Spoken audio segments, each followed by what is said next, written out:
कविता का शीर्षक है नानी की संदूक। मेरी माँ जब अपने मायके से लौटती, नानी बहुत दूर तक उन्हें छोड़ने आया करती थी। गांव के छोर पर एक ऐसी जगह थी जहां से नानी को लौटना होता और हमारी अम्मा को दूर किसी परदेश जाना होता जहां उनकी अम्मा नहीं होंगी।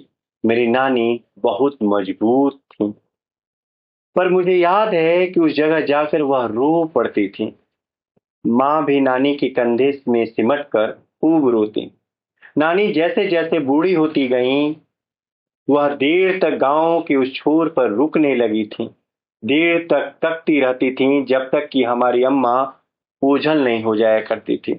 नानी के पास एक संदूक थी, जैसे कि मेरी अम्मा के पास भी एक है।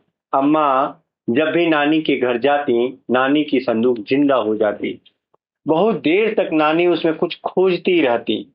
जाने से पहले हमारी अम्मा को बड़े जतन से कुछ देती। मुझे हमेशा लगता कि संदूक को सिर्फ और सिर्फ नानी ही खोल सकती थी। जब नानी को लगता उन्हें कोई नहीं देख रहा, उस वक्त नानी इस संदूक से बात करती थी। कभी कभी उस संदूक पर सिर रखकर रोती भी थी। नानी यह संदूक अपनी माँ के यहाँ से लाई थी। नानी हमारी अम्मा को खूब मानती थी, जैसे उनकी अम्मा उन्हें मानती थी। जब दोनों का मिलना हो पाता, पता नहीं किस जमाने की बात कर करके खूब हंसते।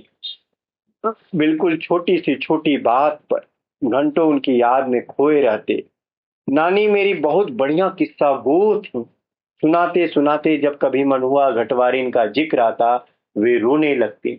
पर मेरे बड़े भाइयों का सख्त हिदायत थी कि जब वह रोए तो उनकी आंखों की तरफ नहीं देखना, नहीं तो वह कहानी नहीं सुनाएंगी। नानी के पास बहुत ज्यादा किस्से नहीं थे, पर उन किस्सों को नानी से बढ़िया कोई नहीं सुना सकता था। मरने से पहले उनके सारे किस्से एक जैसे हो गए थे। मरने से पहले नानी हमारी अम्मा को बहुत याद किया करती थी। नानी जब मरी, अम्मा कई दिनों तक रोती रही। कई दिनों तक उन्होंने कुछ नहीं खाया।